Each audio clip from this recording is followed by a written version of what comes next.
السلام عليكم ورحمة الله وبركاته. ازيكم يا حبايبي؟ عاملين ايه؟ يا رب تكونوا بخير. فيديو النهاردة ان شاء الله هنعمل فيه صينية البسبوسة السكر دي المطبوخة. ووك على النار او طاسة او حلة، وهننزل فيها بكوباية من السكر اهو بالشكل ده. اول ما الاقيه كده خد لون من الجناب هقلب السكر بالراحة اهو بالشكل ده كده. انا عايزاه يتكرمل معايا بس مش عايزاه ياخد لون غامق اهو. هقلب فيه لحد ما ياخد اللون اللي انا عايزاه اهو بالشكل ده.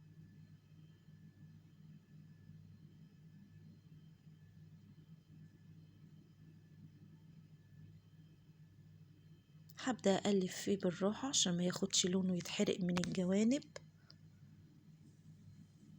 اهو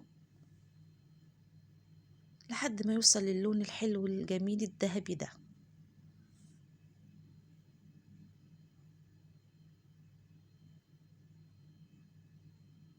وده اللون المطلوب، ما نسيبهوش اكتر من كده على النار عشان ما يتحرقش معانا ويمرر ويبقى طعمه مش حلو.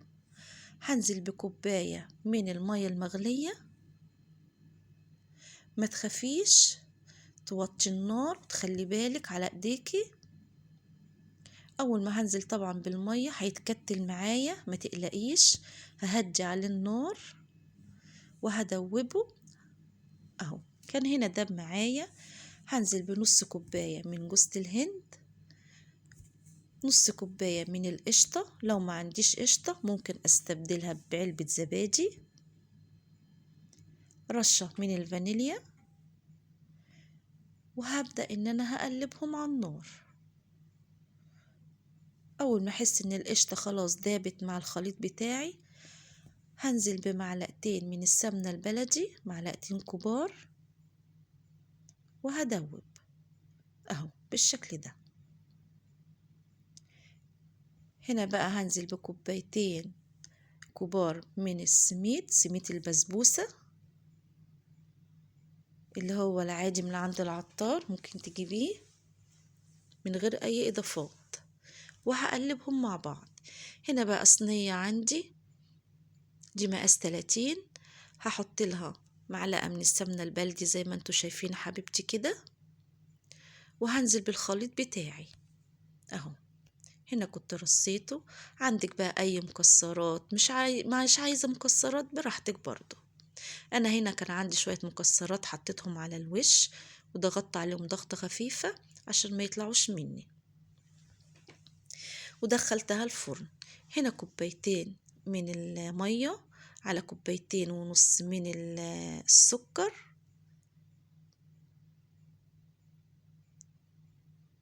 احنا بنحب الشربات بتاعها يكون تقيل شوية. اول ما غلي معانا نزلت بعصرة نص ليمونة. هنا بقى كان استوى معايا العسل، نزلت بمعلقة من السمنة البلدي.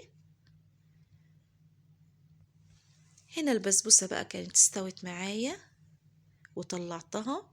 طبعا العسل بتاعها سخن، هزقيها. الفرن طبعا تكوني مولعاه قبليها يا حبيبتي. انا ولعت الفرن بتاعي على درجة 180، ما كملتش نص ساعة وطلعت، كانت بالشكل ده. العسل بتاعي سخن اهو، بزقيها.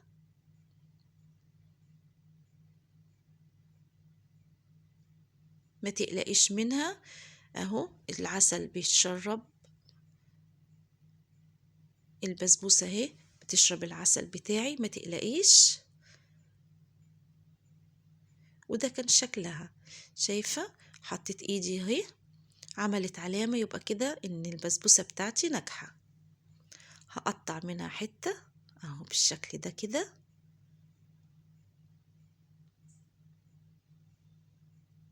طريقة سهلة وبسيطة وان شاء الله ناجحة، جربيها واعتمديها، سهلة وبسيطة، وفي دقايق هتعمليها وانت واقفة في المطبخ. قدميها بقى لحبايبك هتعجبهم اهو. ايه رأيك في شكلها؟ يلا ربنا يحسن ما بين ايديكي، ان شاء الله تعمليها وتعجبك. عجبك الفيديو متنسينيش في اللايك والشير وتفعلي زر الجرس عشان يوصلك مني كل جديد. ايه رأيك؟